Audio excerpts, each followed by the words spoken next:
Shabbat Shalom. This week's Torah portion is Bamidbar. We're all thinking about Shabbat. We're thinking about the Chag of Shavuot that's coming up. But what weighs on the mind of all of us, I think, is what's going on in Israel. There is terrible violence and the death of innocent people on all the sides there. And it gives us great pain. In this parsha, we begin by counting the people, even though we know we're not supposed to count people. So why is it that we're allowed to count people in this parsha?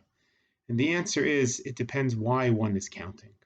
If we are counting people, but we realize that each human being is a whole universe, that as it says in the Gemara, and indeed it says this also in the Quran, that if we support one person, it's as if we have supported an entire world. And if we destroy one person, it's as if we have destroyed an entire world.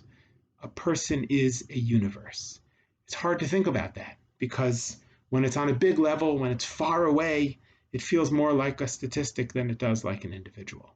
But of course, every human being is infinitely valuable. That's one of the great truths that Judaism teaches at the beginning of the Torah, that we are made, each of us, in God's image. It gives me great pain when Israeli Arabs call themselves Palestinians. It says to me that on some level, we don't have a country in which everyone who is a citizen feels equally invested, where everyone feels treated with honor, where everyone feels included. Maybe it's the American in me, but that's very difficult for me. So we have to keep all of Israel in our tefillot, in our prayers. We have to hope for a time of more peace.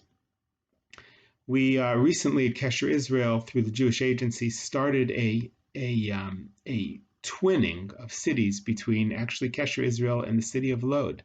We have a partnership with them. 3 representatives a few weeks ago from Kesher Israel and 3 representatives from Lod got together and we started to brainstorm on Zoom, how can we bring our communities together?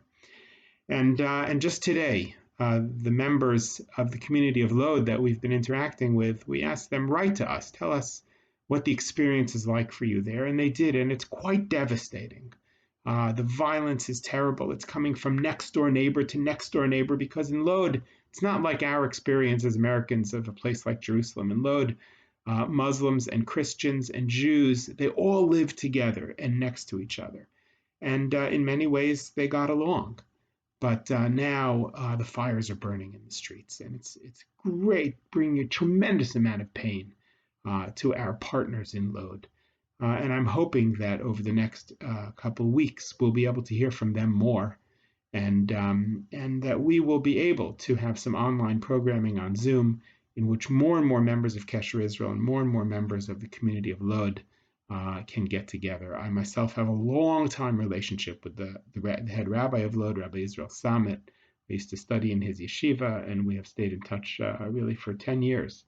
And of course, I've been in touch with him recently to create this partnership between us and the community of Lod. So let us keep them all in our tefillot, in our prayers, and we say, Achenu kol beis Yisrael, we are all brethren. Whoever is in pain, that God should bring them light. Shabbat Shalom.